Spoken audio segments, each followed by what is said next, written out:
ಈ ದಿನ ಚೆಟ್ಟಿನಾಡು ಚಿಕನ್ ಮಾಡ್ತಾ ಇದ್ದೀನಿ. ಸೂಪರ್ ಆಗಿರುತ್ತೆ ಫ್ರೆಂಡ್ಸ್. ಒಮ್ಮೆ ಮಾಡಿ ಟೇಸ್ಟ್ ನೋಡಿ. ಚಿಕನ್ನ ತೊಳೆದು ಉಪ್ಪಾಕಿ ತೊಳೆದು ನಿಂಬೆ ರಸ ಹಾಕಿ 1 ಅವರ್ ನೆನೆಸಿಟ್ಟಿದ್ದೀನಿ. ನಂತರ ಇದಕ್ಕೆ ಏನೇನು ಬೇಕು ಅಂತ ತೋರಿಸ್ತೀನಿ. ಧನಿಯಾ ಪುಡಿ ಮತ್ತು ಒಣಮೆಣಸಿನ್ಕಾಯಿ, ಲವಂಗ, ಮೆಣಸು, ಏಲಕ್ಕಿ, ಸ್ಟಾರ್ ಹೂವು ಮತ್ತು ಕಲ್ಲುವ, ಇಲ್ಲಿ ಸೋಂಪು, ಜೀರಿಗೆ, ಚಕ್ಕೆ, ಒಂದು ಬಾತೆಲೆ ಮತ್ತು ಅರಿಶಿನ ಪುಡಿ, ಹಾಗೆಯೇ ಶುಂಠಿ, ಬೆಳ್ಳುಳ್ಳಿ, ಕರಿಬೇವು, ಈರುಳ್ಳಿ, ಈ ಗೋಡಂಬಿ. ನಾನು 1 ಸ್ಪೂನ್ ಗೋಡಂಬಿ ಹಾಕ್ತೀನಿ. ನೀವು ಹಾಕಿ, ಏನೂ ಆಗೋದಿಲ್ಲ, ಯಾರೂ ಹಾಕೋದಿಲ್ಲ, ಚೆನ್ನಾಗಿರುತ್ತೆ ಫ್ರೆಂಡ್ಸ್. ಒಮ್ಮೆ ಹಾಕಿ. ಸ್ವಲ್ಪ ತೆಂಗಿನಕಾಯಿ ಇಟ್ಕೊಂಡಿದ್ದೀನಿ ನಾನು, ಇಷ್ಟು ಸಹ ಬೇಕು. ಮತ್ತು ಸಾಂಬಾರು ಸೊಪ್ಪು, ಸ್ವಲ್ಪ ಸಾಂಬಾರು ಸೊಪ್ಪು ಹಾಕ್ತಿದ್ದೀನಿ. ಇಡ್ತಾ ಇದ್ದೀನಿ ಫ್ರೆಂಡ್ಸ್. ಒಣಮೆಣಸಿನಕಾಯಿ, ನಂತರ ಸ್ಟಾರ್ ಹೂವು, ಮೆಣಸು, ಏಲಕ್ಕಿ, ಕಲ್ಲುವ, ನಂತರ ಚಕ್ಕೆ, ಬಾತೆಲೆ, ಸೋಂಪು, ಜೀರಿಗೆ.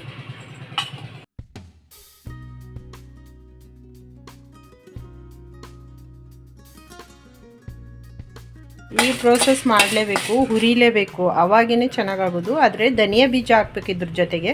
ನನ್ನ ಹತ್ರ ಇಲ್ಲ, ನಾನು ಧನಿಯಾ ಪುಡಿ ಹಾಕ್ತೀನಿ, ಅದನ್ನು ತೋರಿಸ್ತೀನಿ.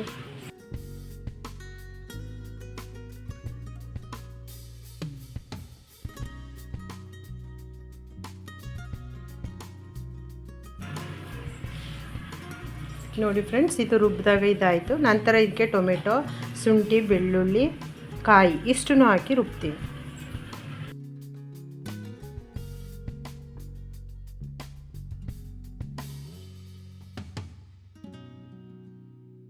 ಮತ್ತು ಗೋಡಂಬಿ ಹಾಕ್ತಿದ್ದೀನಿ. ಸ್ವಲ್ಪ ಥಿಕ್ನೆಸ್ ಬರಬೇಕು ಫ್ರೆಂಡ್ಸ್, ಹಾಕಿ, ನೀವು ಏನೂ ಆಗೋಲ್ಲ. ನಂತರ ಇದಿಷ್ಟು ಆದಮೇಲೆ ಈ ಟೊಮೆಟೊನ ಸೇರಿಸ್ತೀನಿ.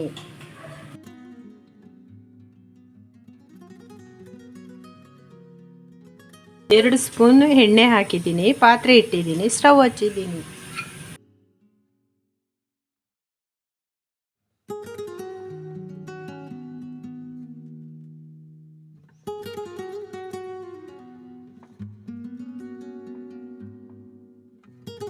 ಈರುಳ್ಳಿ ಹಾಕಿದ್ದೀನಿ ಫ್ರೆಂಡ್ಸ್. ಈರುಳ್ಳಿ ಫ್ರೈ ಆಗಿದೆ. ಇವಾಗ ಚಿಕನ್ ಹಾಕ್ತಾ ಇದ್ದೀನಿ.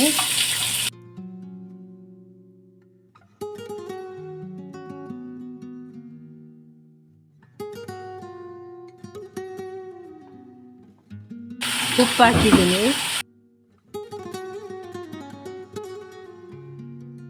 ಅರಿಶಿನ ಪುಡಿ ಹಾಕ್ತಾ ಇದ್ದೀನಿ.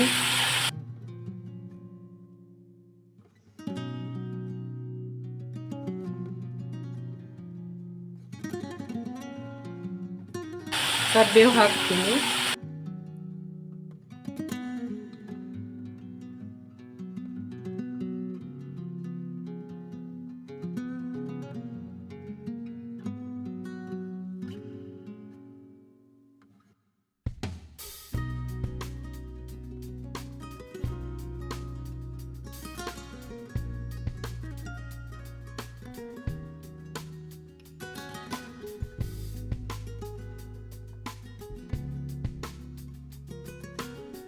ಒಂದು 10 ನಿಮಿಷ ನೀರೆಲ್ಲ ಖಾಲಿಯಾಗಿಬಿಡ್ಬೇಕು, ಸುಂಡೋಗಿಬಿಡ್ಬೇಕು. ಆಮೇಲೆ ನಾನು ಮಸಾಲೆ ಸೇರಿಸ್ತೀನಿ, ಅವಾಗ ತೋರಿಸ್ತೀನಿ.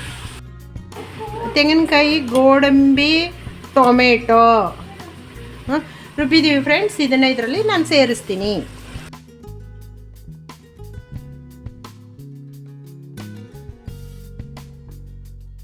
ನಂತರ ನಾನು ಎಲ್ಲನೂ ಡ್ರೈ ಪುಡಿ ಮಾಡಿಕೊಂಡು ರುಬ್ಕೊಂಡೆ ನೋಡಿ, ಅದನ್ನು ಸೇರಿಸ್ತಾ ಇದ್ದೀನಿ.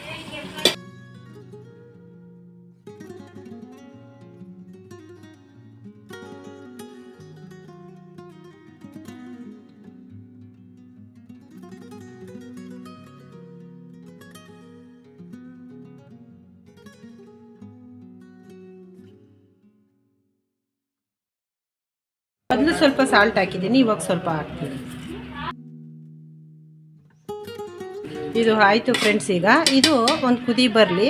ಇದನ್ನು ಒಂದು 6 ಮಿನಿಟ್ ಮೀಡಿಯಮ್ ಉರಿನಲ್ಲಿ ಇಡ್ತೀನಿ. ನಂತರ ಇದು ತೋರಿಸ್ತೀನಿ. ಇವಾಗ ಇದು ಆಯಿತು. ನಾನು ಇದಕ್ಕೆ ಸಾಂಬಾರು ಸೊಪ್ಪು ಹಾಕ್ತಾಯಿದ್ದೀನಿ.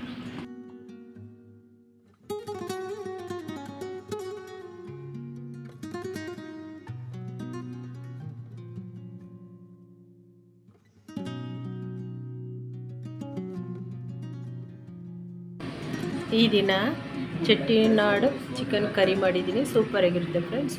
ಒಮ್ಮೆ ಮಾಡಿ ಟೇಸ್ಟ್ ನೋಡಿ. ಹಾಗೆ ಲೈಕ್ ಮಾಡಿ, ಶೇರ್ ಮಾಡಿ, ಸಬ್ಸ್ಕ್ರೈಬ್ ಮಾಡಿ, ಸಪೋರ್ಟ್ ಮಾಡಿ.